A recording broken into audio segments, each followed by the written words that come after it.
अस्सलाम वालेकुम जी everyone. Sorry आज थोड़ा सा मैं लेट हूँ, इन सेंस के वो लॉगिन का इशू आ रहा था मुझे। ओके जी, Abdul Basit is here, Abdullah Farid is here, Amna, Arsalan, Isha, Fariha and okay, one more second, Hamzan Frial. Okay, so last, can you hear me? Please let me know अगर आप लोगों को मेरी आवाज आ रही है तो। Yes, sir.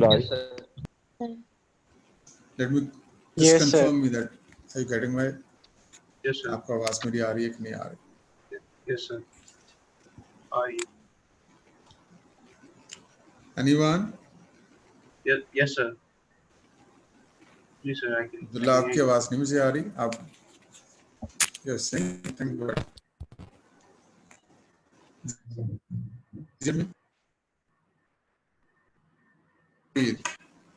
Yes, sir. okay, so I got the sound now, perfectly all right. Okay जी, सो लेट्स स्टार्ट। हम जब कंटिन्यू करते हैं, मैंने आपको लास्ट कहा था, मैंने आपको कहा था कि यूनिट 1 में से जो आपको मल्टीपल्स 1.1 जब स्कार्सिटी का जो बेसिक टॉपिक था, उसमें से आपको मैंने कहा था कि you can do the multiple choice questions, और उसमें अगर किसी को इशू आया हो तो मुझे बताइए। So do you have any question regarding this? If you have, it's time to ask me. अगर कोई क्वेश्चन नहीं है तो we can move to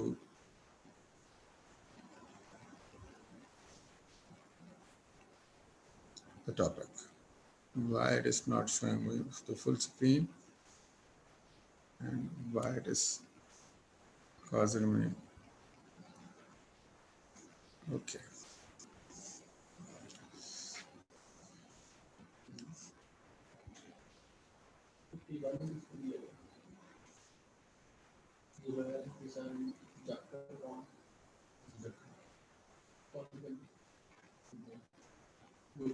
Anyone have any question, please? Multiple choice मैंने कहा था कि अगर आपका कोई क्वेश्चन हो तो you can ask me, आप मुझसे पूछ सकते हैं। अगर कोई भी क्वेश्चन आपने पूछना है तो मैंने आपको कहा था कि ये आपने करना है। I'm trying कि मैं आपको इसका इस तरह से दूं कि आप इसको ऑनलाइन प्रैक्टिस कर सकें। मैं इसकी एक वर्किंग कर रहा हूँ। In few days I will work it out. तो आपको वो फिर टेस्ट फॉर्म में, अगर आपके पास बुक्स नहीं होंगी तो तब भी आप जब उसका कुछ कर सकें।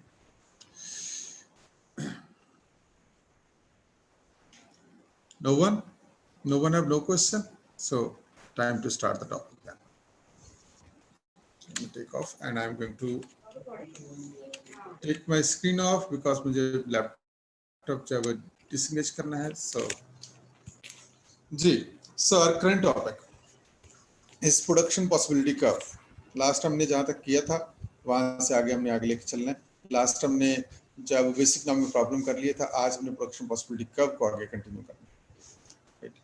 So in case of production possibility curve, हमने कहा था कि प्रोडक्शन पॉसिबिलिटी कर्व क्या चीज होती है। हमने कहा था simply a curve that shows the maximum capacity of a country, एक कंट्री की मैक्सिमम कैपेसिटी जब जो डिटरमिन करता है। इसके लिए हमने जो मेथड यूज किया था, हमने कहा था for example take food on Y axis and clothing on x-axis, right? On the food, if we suppose that if we all resources are allocated in production of food, अगर हमने सारी resources food production में लगा दी हैं, right? तो उससे क्या होगा कि clothing production zero हो जाएगी और food की maximum हो जाएगी। So we'll be at point A, हम point A पर होंगे।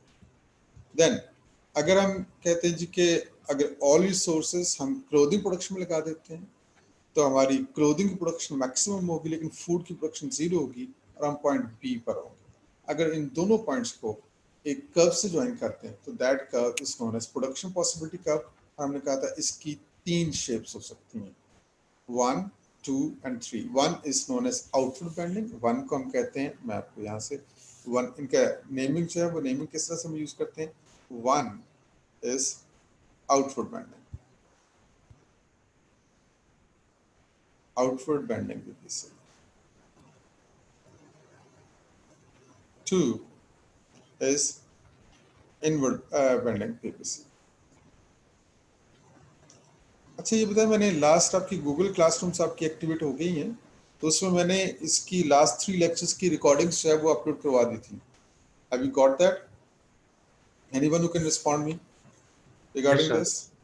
Yes, sir. Okay, perfectly alright. तो Yes, इसमें ये Subhankar. भी, तो अभी ये ना कि इसका आपका ये भी होगा कि अगर आप ड्यूरिंग द लेक्चर चाहे वो नोट्स लिखने की बजाय आप बेटर ये है कि ड्यूरिंग द लेक्चर पढ़ने पे फोकस ज़्यादा रखें, और जो नोट्स कॉपी करने का काम है वो आप बाद में अपनी जो रिकॉर्डिंग है, रिकॉर्डिंग देख के फिर आप नोट्स कॉपी कर सकते हैं. इट्स अप टू यू, जो आपके लिए ज़्यादा कंफर्टेबल है.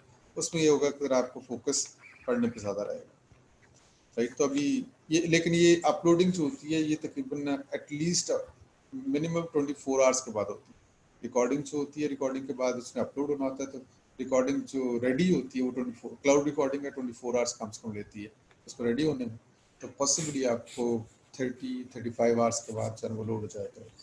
ये स्ट्रीमलाइन हो जाए फ्यू डेज के अंदर. Okay, inward binding PPC. And then third one is a straight line PPC. Now question is what makes it outward binding? क्यों इनवर्ड का, स्ट्रेट लाइन का? तो हम एक एक चीज पे आ जाते हैं. जी फरियाल बोलिए.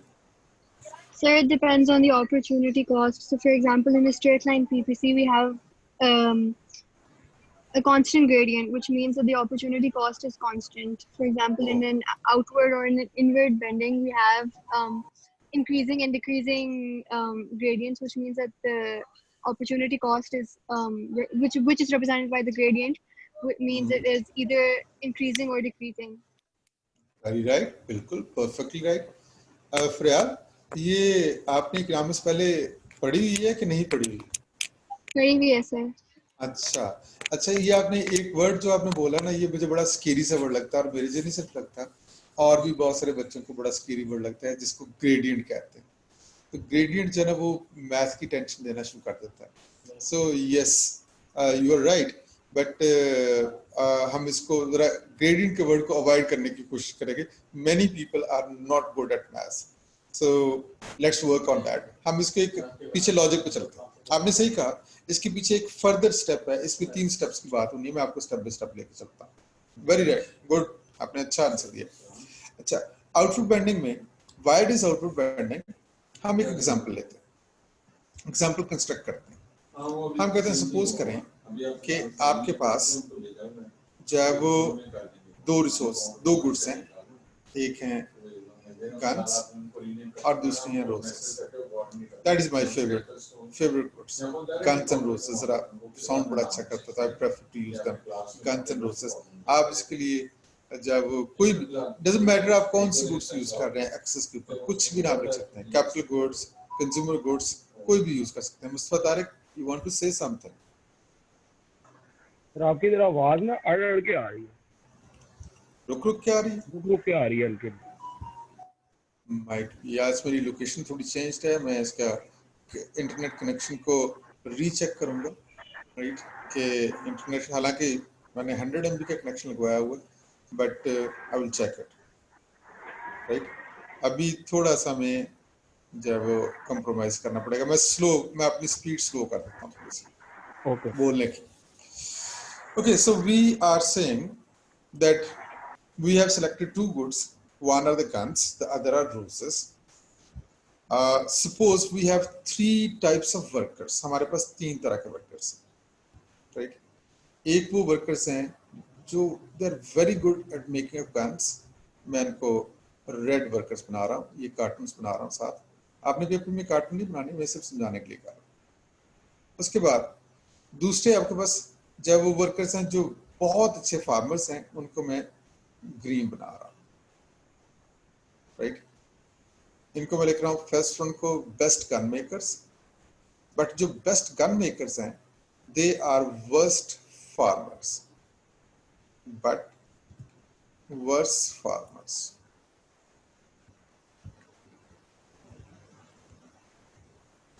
दूसरी तरफ जो ये ग्रीन वन है, ये बेस्ट फार्मर्स हैं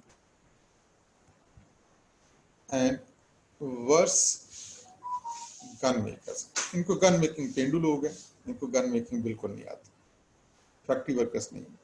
red one factory workers. There is a third one blue ones. I'm making them इतना blue नहीं है, इसका color dark blue होना चाहिए. Let me check if I can get a darker blue. Yes, I can get. And ये तो कुछ और ही चले. So these ones are, इनको मैं कह रहा हूँ, इनको मैं कहूँगा jack of all trades. ये सारा मैं आपको समझाने के लिए कि पूरा मैकेनिज्म क्या है पीछे, पूरी इसकी, but master of none.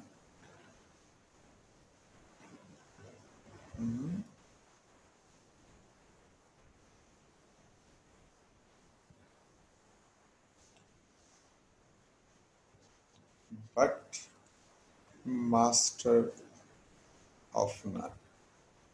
So हमने कहा हमारे पास 3 तरह के वर्कर्स हैं, राइट. ऐसी सिचुएशन जहां पे वर्कर्स की प्रोडक्टिविटीज वेरी करती है, राइट, जहां पर रिसोर्सेज की, वर्कर्स को भी हम ब्रॉडर कर लें, तो if resources productivities are different for different types of goods, we call this situation as non homogeneity of resources. homogeneity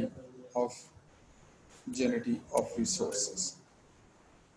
हम कहते हैं रिसोर्सेस नॉन होमोजेनियस है. होमो का मतलब होता है सेम, ये जो होमो का मतलब होता है सेम, आइडेंटिकल. जेनिटी और जीनियस का मतलब होता है kind. So non homogeneous resources का मतलब है ऐसे रिसोर्सेस जो कि एक जैसे नहीं, विच आर डिफरेंट. तो इनको हम नॉन आइडेंटिकल रिसोर्सेस भी कह सकते हैं, या इसको हम कह सकते हैं कि resources differ in their productivity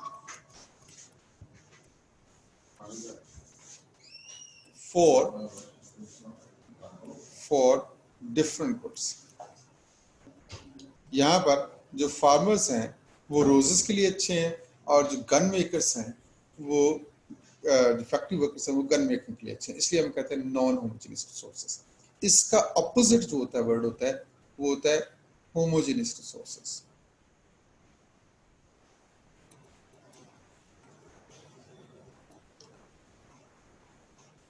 right. इसका मतलब है वो कौन से रिसोर्सेज होते हैं विच आर आइडेंटिकल रिसोर्सेस, बिल्कुल सेम. फॉर एग्जांपल, अगर सारे गन मेकर्स हों या सारे ही जैक फोल्डर्स हों, ये सारे ही फार्मर्स हों, इसका मतलब है हम कहेंगे resources homogeneous. Anyone who have any question regarding what is non-homogeneous and homogeneous resources? Sir, can you repeat homogeneous resources?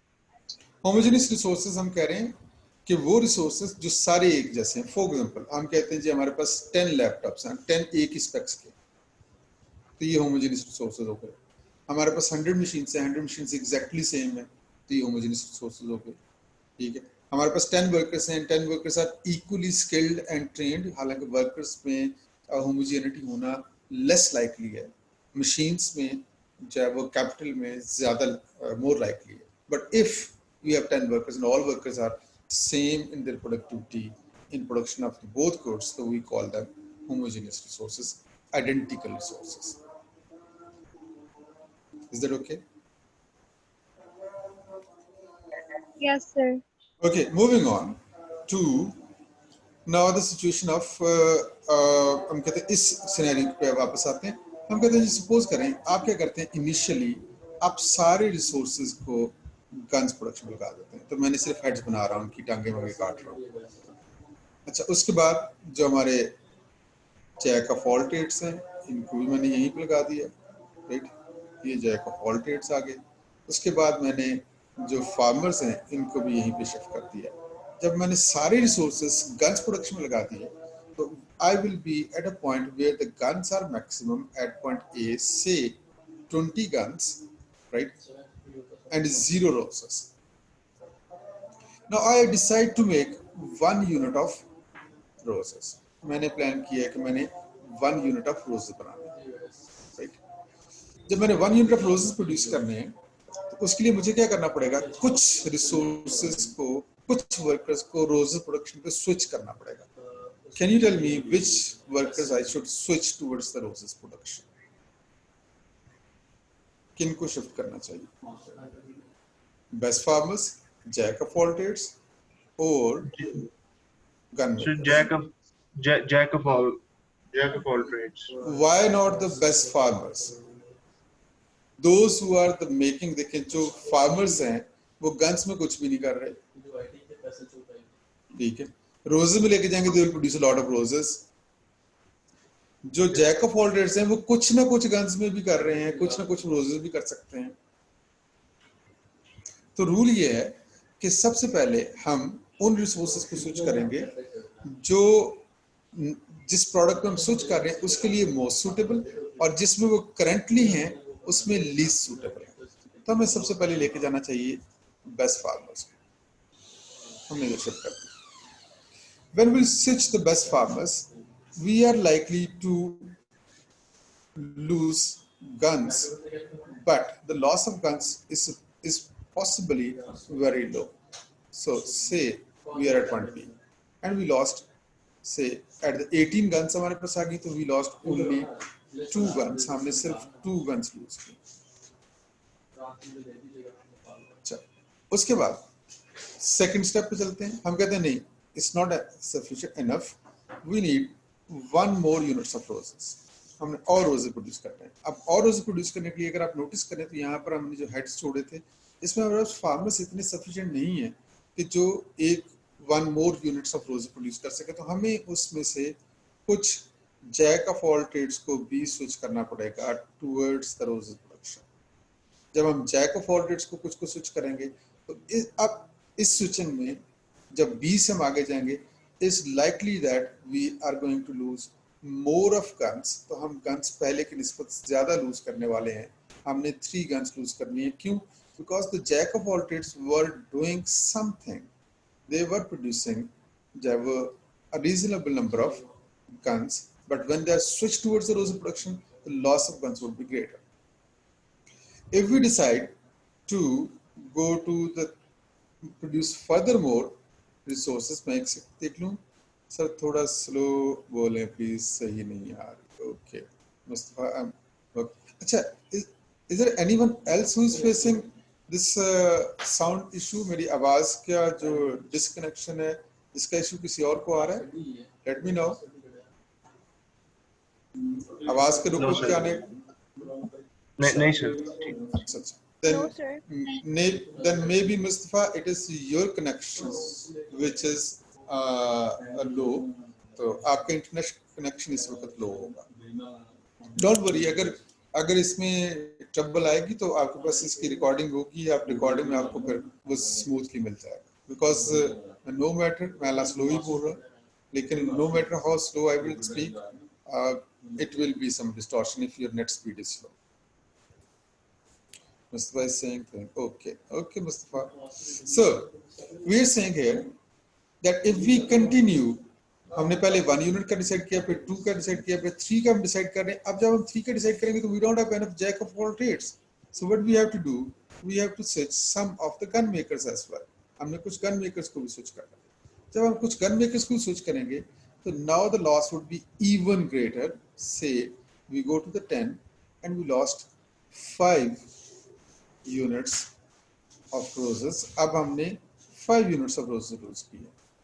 हम यहाँ से यहाँ पर आ गए और हमारे पास जो लॉस है वो 5 units of guns का है. We connect 10 and 3 together and we go to the point D. If we decide to produce further more roses, तो अब जो इशू ये है कि अब हमारे पास only thing which we are left with is the gun makers.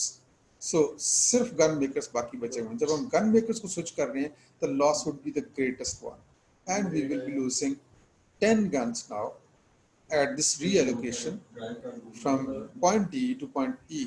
हम point D से point E पर आएंगे और इसका रिजल्ट क्या होगा अगर हम इन सारे पॉइंट्स को कनेक्ट करते हैं विद अ कर्व. अगर हम इन सब पॉइंट्स को एक कर्व से कनेक्ट करें, पॉइंट ए को, बी को, सी को, डी को और ई को, तो आप नोटिस करें the shape of the curve is outward bend. अच्छा, so why it is outward bending? उसकी रीजन क्या है? आंसर अभी जो स्टार्ट में who told me the answer? किसने मुझे बताया? फ्रेयाल ने बताया था, आई थिंक सो. फ्रेयाल ने बड़ा अच्छा डिटेल में, बड़ा टेक्निकल वर्ड्स में आंसर दिया था विद अ ग्रेडियंट वर्ड. सो हम कह रहे हैं जी आउटवर्ड बेंडिंग होने की रीजन क्या है. अभी हम सिंपल वर्ड्स में बात करते हैं. तो हम कह रहे हैं कि हर स्टेज ऑफ रीएलोकेशन पे, ऑन रीएलोकेशन, विद रीएलोकेशन, जब हम रीएलोकेट करेंगे, reallocation of resources. What do we mean by reallocation of resources? Reallocation of resources का मतलब क्या है कि हम resources को एक product से दूसरी product पे switch कर रहे हैं. तो this reallocation of resources will lead to what? Lead to increasing opportunity cost. Opportunity cost, and that was actually the opportunity cost is also known as, in this case, the gradient. Right, the gradient of the curve. But I would try to avoid the word gradient, right? The reason, because I want to keep the mathematical and non-mathematical background students aligned. So it will be, I will be using increasing opportunity cost, a better word. So why increasing opportunity cost from 2 to 3 to 5? Just look at this, how it is increasing. जब आप increase कैसे कर रही है? पहले 2 थी, फिर 3 थी, फिर 5 हो गई, फिर 10 हो गई. तो हर A से B पर जब हमने मूव किया, A से B पर, B से C पर, C से D पर और D से E पर जब हमने रिसोर्सेज को रीएलोकेट किया, तो हर स्टेप के ऊपर आपकी अपॉर्चुनिटी कॉस्ट इंक्रीज की. हालांकि if you look at the increase of roses production, तो हर स्टेप पे रोजेस प्रोडक्शन जो है वो सिर्फ 1 यूनिट से इंक्रीज कर रही है. लेकिन loss of guns her stage के ऊपर डिफरेंट आ रहा है. पहले कम था, जैसे जैसे हम आगे जाते गए लॉस ऑफ गन्स बढ़ता है. So that is known as increasing opportunity cost. ये हम इसको law of increasing opportunity cost भी कहते हैं. मैं जरा इसको फॉर्मल वर्ड्स में बताता हूँ. फॉर्मल वर्ड्स में law of increasing opportunity cost states that if an economy have non-homogeneous resources, reallocation of resources from one product to another will lead to an increasing opportunity cost at every stage of reallocation. ये इसका पूरी formal जो statement है, and you get it in the notes. ये notes में लिखी होगी. अब यहाँ पर the next thing which I am going to tell you is, बल्कि मैं आपसे पूछूंगा, ये हमने कहा पीपीसी की आउटवर्ड बेंडिंग होने की रीजन होगी इंक्रीजिंग अपॉर्चुनिटी कॉस्ट. लेकिन इंक्रीजिंग अपॉर्चुनिटी कॉस्ट होने की रीजन क्या है? Why it is increasing opportunity cost? Increasing opportunity cost की रीजन क्या है? Anyone who can give me an answer. मैं बता चुका हूं, लेकिन फिर भी रिकॉन्साइल करने वाली बात है. एनीवन, इसकी रीजन क्या है? फरियाल बताइए. So it's because with every increase in with every increasing reallocated unit of production, we switch from one axis to the other. So basically, if one unit of production is decreased on the guns axis, one unit of production will be increased on the roses axis, or whatever number of units will be increased on the roses axis, which means that we're foregoing another unit of one product because of our choice to get another additional unit of the other. Yeah, but that would be a reason for downward slope, not for an outward bending. I'm asking why opportunity cost is increasing. That is a reason for opportunity cost. Okay, मैं जरा आपको थोड़ा सा आगे एक और चीज पे लेकर चलना लगा. फिलहाल मैं आप ही की बात को थोड़ा सा एक्सटेंड करने लगा हूँ. I'm taking you to another situation now. Now we are ready to go to the second situation. I don't like the line, सीधी नहीं बनी मुझसे, so I want to make the straight line. Now it's good. Guns and roses, for example. And if I make a PPC like this one, अगर मैं PPC ये बनाता हूँ, तो इस केस में आपके पास यहाँ पर for example आपने नोटिस करें कि यहाँ पर आपके पास 4, 3, 2, 1 and this 1, 2, 3 and 4. Now, when we went from A to B, जब हम B पर गए, A से B पर गए, we lost one gun. We gained one roses, we lost one gun. In case of point B to C, We went from 3 to 2. We gained 1 roses, but we lost 1 gun. And similarly, it is point D, and it's similarly point E. Now, what is making different from this PPC to this PPC in terms of reason? Not इसमें हम कह रहे हैं this is outward bending, and this one is we are saying is a straight line. So reason क्या है पीछे? हम इसकी ये नहीं कहे कि what, देखिए there are the two questions, what it is और how it is. उसका आंसर है कि जी this one is outward bending, this one is increasing gradient, and इसका है that is straight line and that is a constant gradient. But it is what it is. It's not the answer of why it is. So someone also raised the hand here else. Freyal and Freyal के अलावा भी Freyal बोलिए.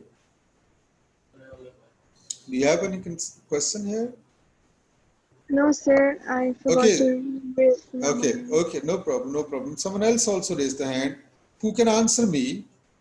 मैं फिर से अपने question पे वापस आ रहा हूँ. My question is that outward bending PPC की reason हम कह रहे हैं कि it is reason is increasing opportunity cost. That at every stage the opportunity cost is increasing.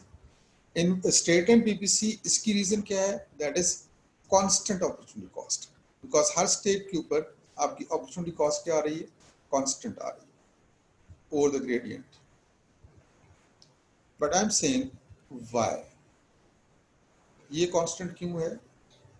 And जब वो ये constant आ रही है आपकी 1 unit, 1 unit, 1 unit, 1 unit. So for every increase there is 1 unit decrease. 1 increase के लिए 1 decrease हो रही है. What is the reason behind this? इसके पीछे reason क्या है? Someone who can answer. Arslan, बताइए. Yes, sir. Sir, this is because in the straight line graph, we are sacrificing one gun or one gun worker for one rows of farmer worker. However, in the outward bending, we are not sacrificing one. There's not a gradual increase or gradual decrease of the production of guns, which leads to an outward bend. Okay, Arslan, एक second जरा देखिएगा. मैं जरा एक values को थोड़ा सा modify कर, मैं कर रहा हूँ इसको 40, 30, 20, 10. How about now? I changed the guns values from 40 to 30, 30 to 20, 20 to 10. Still it is constant opportunity cost. At every stage you are losing now 10 units. First, second, third, fourth, हर एक reallocation के ऊपर आप 10 ही lose कर रहे हैं. Right? Okay, someone else also raised the hand. Let me check. Arslan के बाद Hamza.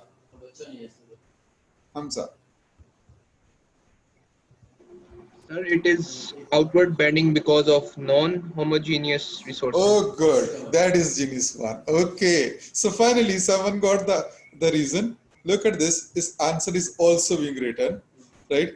Already there. In this case, in situation में आप notice करें कि जो है वो ये जो नॉन होमोजेनिटी की आपको बताई थी बात मैंने, ये जो आपको बताया था मैंने, that is actually linked here. ये वाली बात जो वो यहाँ पर शो हो रही है. अगर रिसोर्सेस एक जैसे नहीं होंगे, कुछ ज्यादा एफिशिएंट होंगे एक गुड के लिए, कुछ कम एफिशिएंट होंगे, तो यहाँ पर पहले कुछ गन मेकर्स थे, कुछ फार्मर्स थे, कुछ इन बिटवीन थे.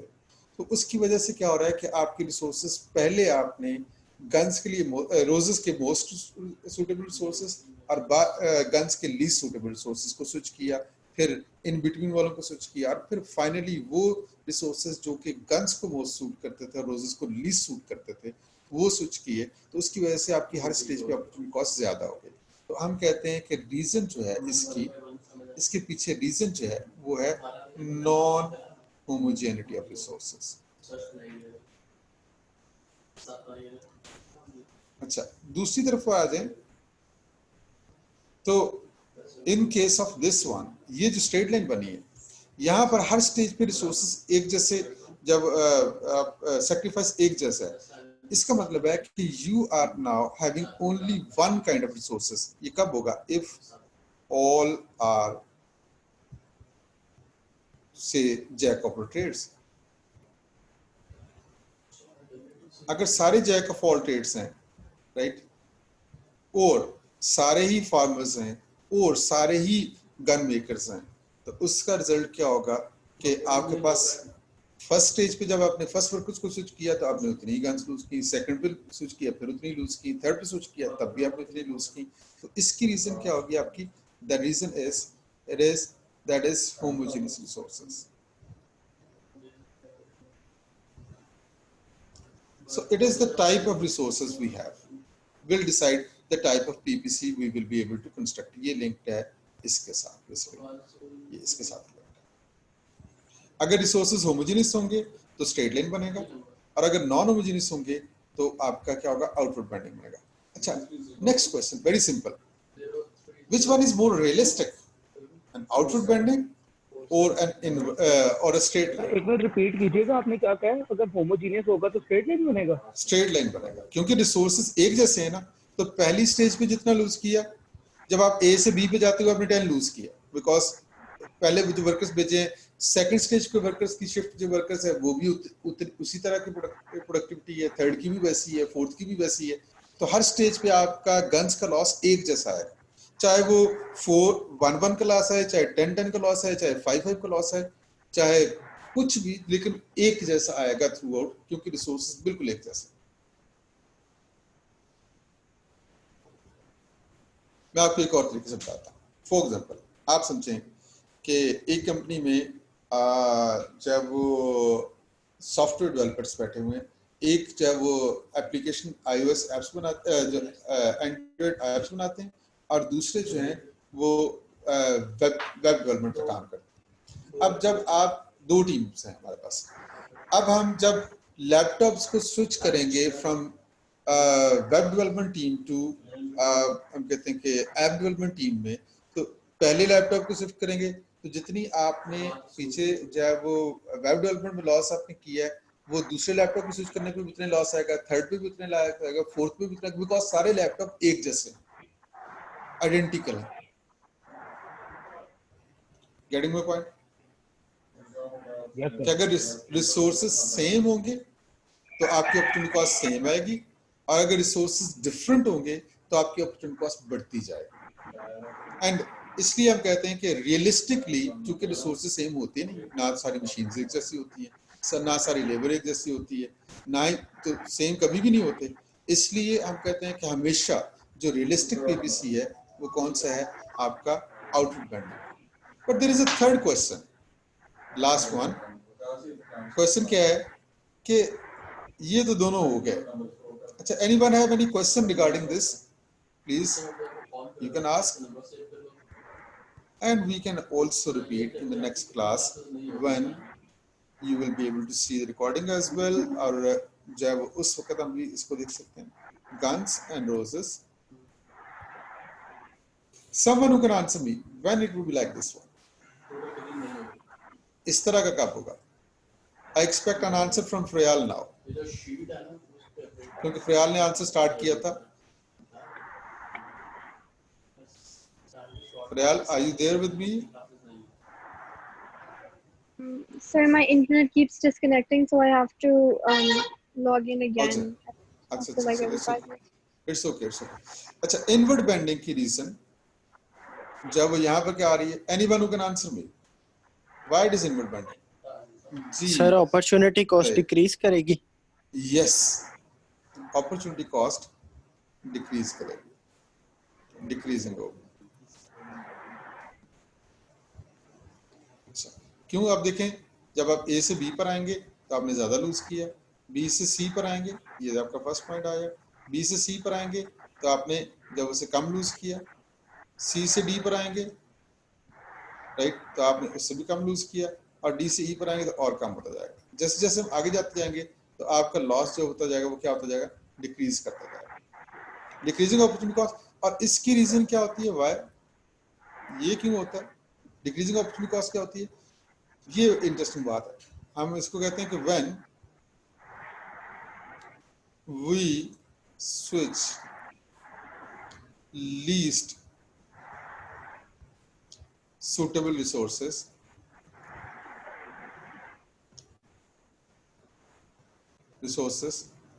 of roses,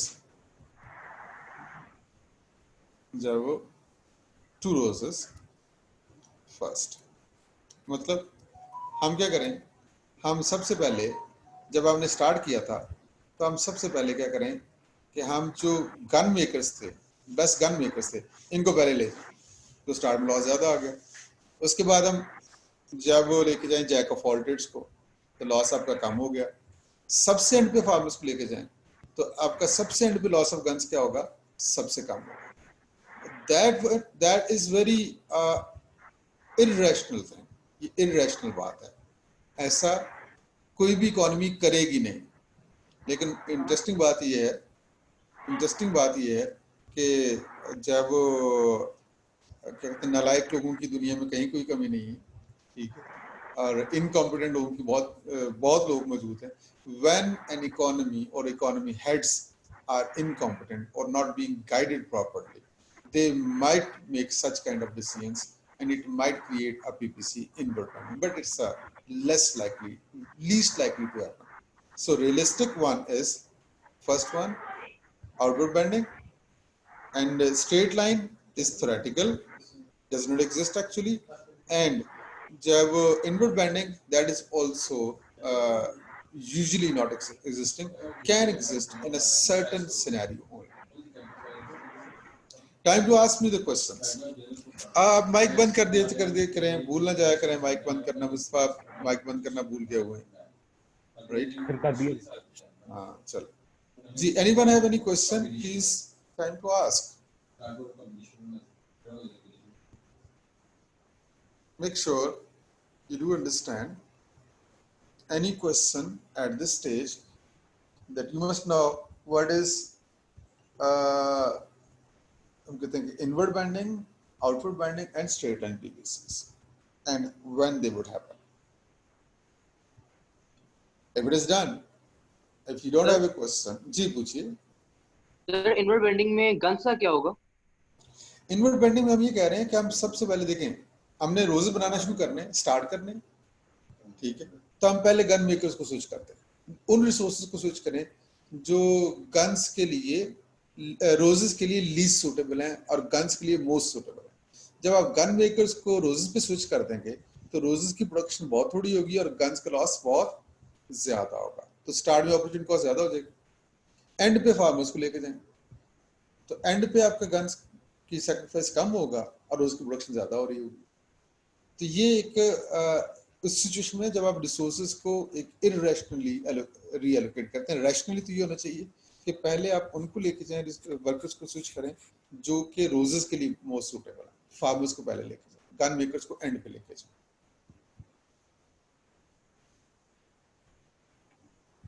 Is it okay? Yes. Okay, so that was a bit इनको अगर आप इसको आप ये जो डिक्रीजिंग इनवर्ड बेंडिंग है इसको डिक्रीजिंग ग्रेडियंट भी कहते हैं। ये जो मैं डाउनवर्ड स्लोपिंग देता हूँ ना एरो, इसका मतलब डिक्रीजिंग मैं लिखता हूँ, राइट? डिक्रीजिंग ग्रेडियंट भी कहते हैं इसको, राइट जी? So that was the topic for, we are done with this topic. इंशाल्लाह हम कल इस क्लास में इसी टॉपिक से रिलेटेड कुछ एमसीक्यूज डिस्कस करेंगे, right? And then we move to the next topic. इस पे एसे टाइप इसने नहीं पूछा कभी भी, शेप ऑफ पीपीसी के ऊपर एसे टाइप आपने नहीं पूछा अभी तक। एक मेरा ख्याल शायद इसने कभी थोड़ा सा लिंक किया था, लेकिन इसके एमसीक्यूज उसने काफी पूछे हुए हैं। So we will practice the MCQ tomorrow इंशाल्लाह, राइट जी? See you in the next class. अल्लाह हाफिज़।